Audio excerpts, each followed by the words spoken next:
In the previous sayings, it was about the search, about seeing through illusion, about the inner tremor, about the fertile ground within. Now, in saying 15, everything condenses into a single moment, the moment of divine recognition. Not a new vision, but a remembrance of what was never born, and yet is the source of all things.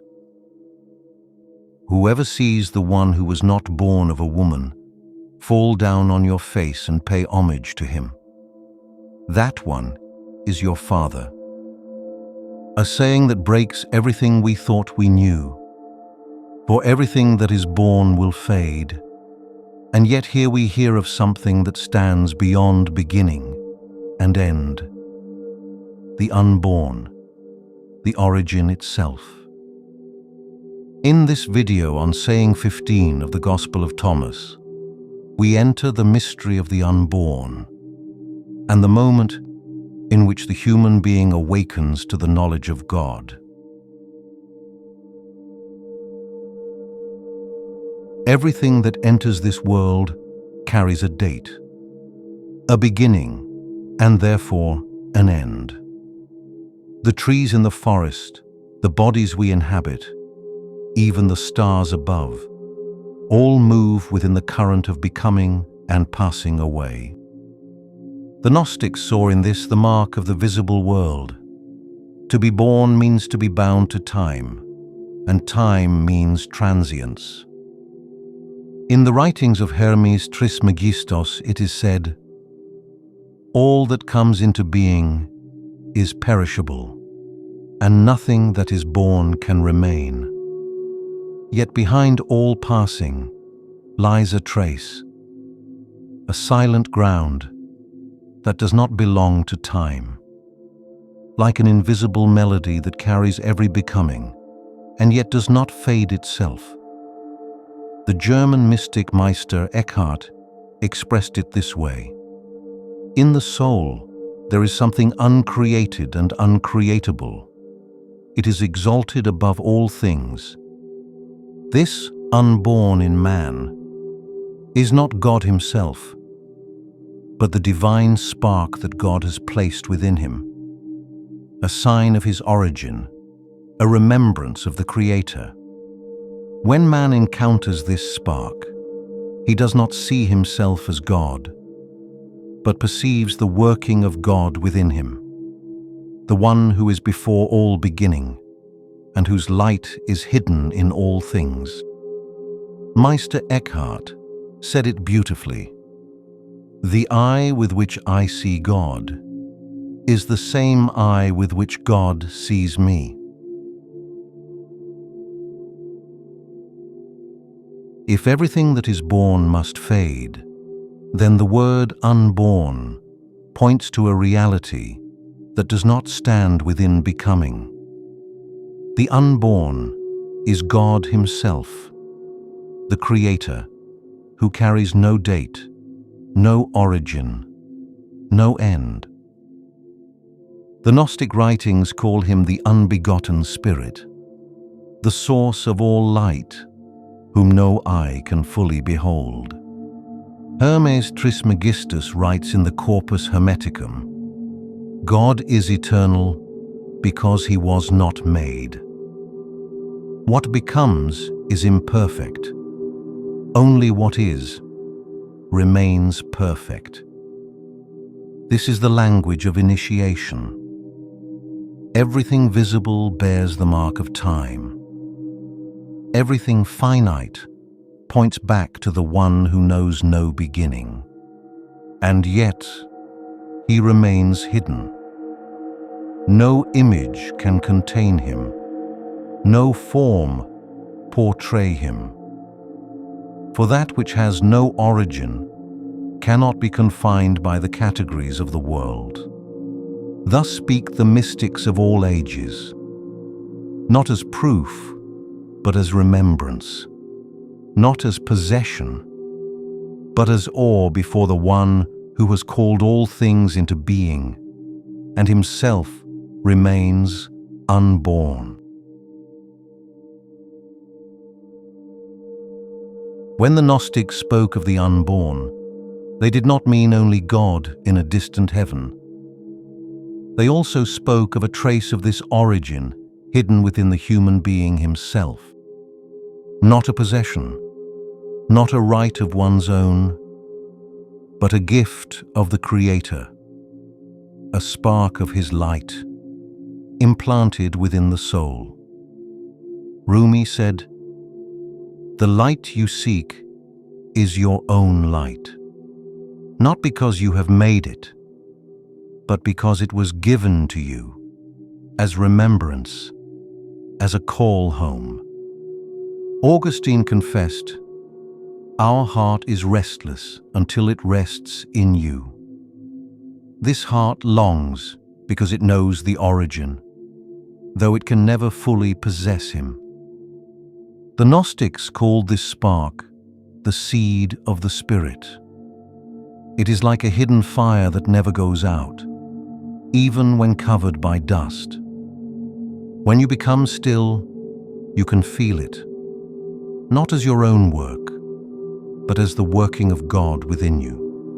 A quiet remembrance that you are not of the world alone, but upheld by God Himself.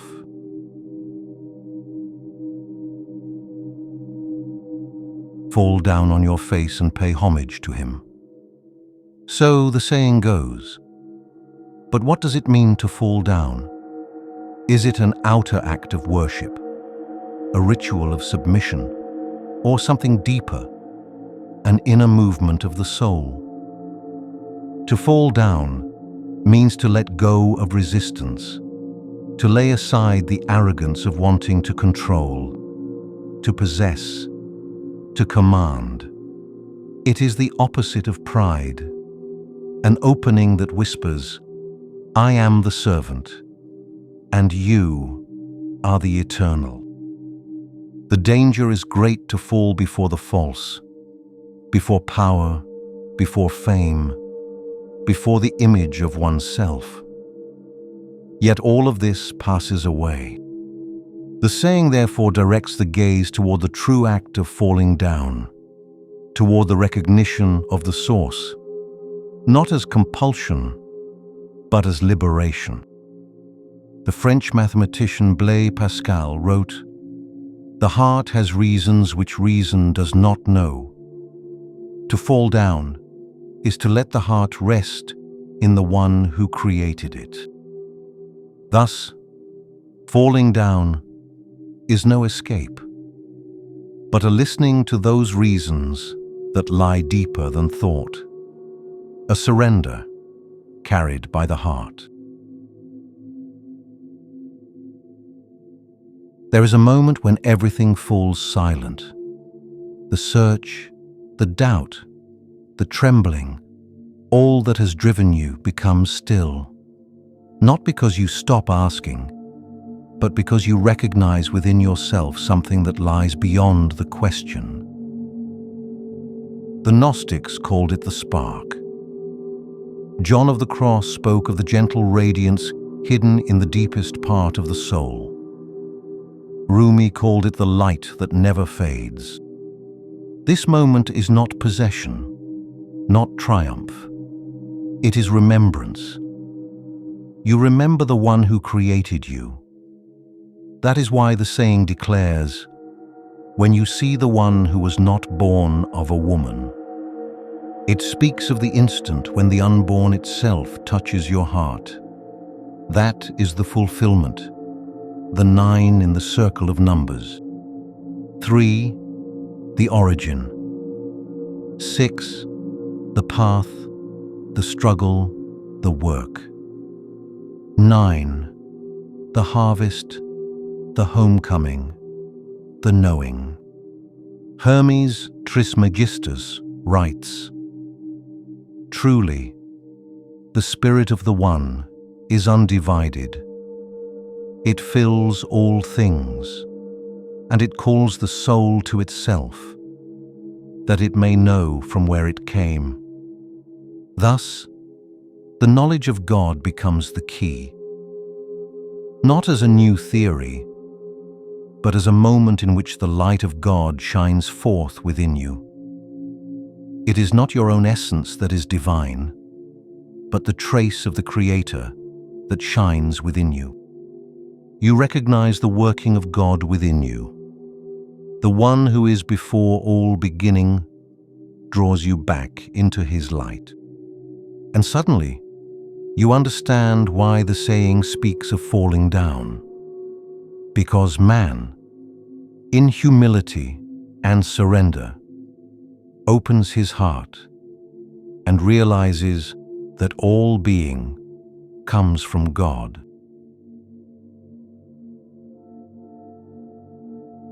The knowledge of God is not a distant mystery that shakes you for a moment and then fades away. It seeks to bear fruit. It seeks to transform your life. When the light of God begins to shine within you, the world does not disappear, but it changes its weight. What once chased you loses its power. Possession, fame, the judgment of others, all step back, for you know that your origin is not from here. Thus, the working of God shows itself in the gentleness of your words, in the courage to hope even in darkness, in a freedom that no longer needs to grasp everything. Rumi said, "When light falls into your heart, you will find 100 suns there. This light does not make you greater, but clearer, not proud, but free." And so, falling down becomes practical. Not only a gesture before God, but a posture in life. Humility instead of self-exaltation. Surrender instead of control. Kindness instead of hardness. For the one who recognizes the origin does not grow harder, but gentler. He carries something home-like within him, something others can feel. That is the trace the knowledge of God leaves in daily life. Not theory, but a new tone that resonates through your actions. Saying 15 is not a riddle for the mind. It is an invitation for the heart.